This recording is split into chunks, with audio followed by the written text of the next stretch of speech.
Praise the Lord. எனக்கு அன்பானவர்களே, இந்த நாளுக்கு உண்டான செய்தி என்னவென்றால், யோசேப்பை பார்த்து அவனுடைய சகோதரர்கள் போராப்பனை கொண்டதினால் அவர்கள் அடைந்த பயன் என்ன என்பதை குறித்து தான் பார்க்க போகிறோம். ஒரு மனிதனை பார்த்து போராப்பனை கொள்ளும்போது நம்முடைய எரிச்சல் அவனுக்கு சில இடரல்களை உண்டாக்கும், அது உண்மை. ஆனால் அதனால் அவனுடைய வளர்ச்சியை ஒரு நாளும் அழித்து போட முடியாது, தடை செய்ய முடியாது. அவனுடைய வளர்ச்சி என்பது தேவனால் நிர்ணயிக்கப்பட்டிருந்தால், அவருடைய ஆசீர்வாதமாக இருந்தால், அதை ஒரு நாளும் நம்மால் தடை செய்ய முடியாது. போராப்பனை கொள்வதனால் தடை செய்ய முடியாது என்பதுதான் சத்தியம். யோசேப்பை பார்த்து அவனுடைய சகோதரர்கள் எல்லாம் போராப்பனை கொண்டாங்க. அவன் ஒரு சொப்பனத்தை கண்டு அவர்கள் மத்தியில் சொல்லும்போது, இவனை நாம் வணங்குவதா, இவன் எம்மாத்திரம் இவனை சுற்றி நாம் வணங்குகிறோம் என்று சொல்றானேன்னு சொல்லிட்டு அவனை பார்த்து போராப்பனை கொண்டார்கள். ஆனால் இறுதியில் என்ன நடந்தது?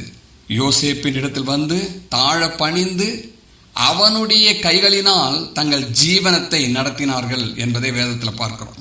கடைசி நாட்களில் யோசேப்பு சொப்பனத்தை அவர்களுக்கு சொல்லியது நிமித்தமாய் பல இடரல்களை சந்தித்தான்.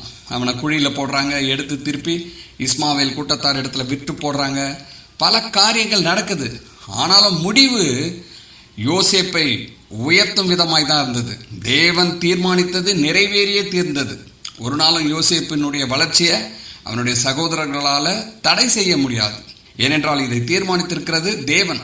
அப்போ தேவன் ஒருவரை ஆசீர்வதித்திருந்தால் அவன் வளர்ச்சி அடைகிறான், மேலோங்கி வருகிறான்னா அவனை பார்த்து போராப்பனை கொள்வது என்பது தவறான காரியம்.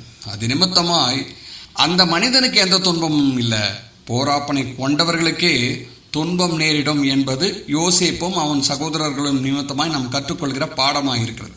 ஆகவே எனக்கு அன்பானவர்களே, ஒரு மனுஷன் ஒரு உயர்ந்த ஸ்தானத்தில் வருகிறான், நல்ல ஒரு வாழ்க்கை வாழ்கிறான் என்றால் முடிந்த மட்டும் நாம் வாழ்த்த வேண்டும், இல்லை என்றால் அமைதலாக இருந்துடலாம். ஆனால் அவனை கண்டு போராப்பனை கொள்வது என்பது தவறான ஒரு காரியம்.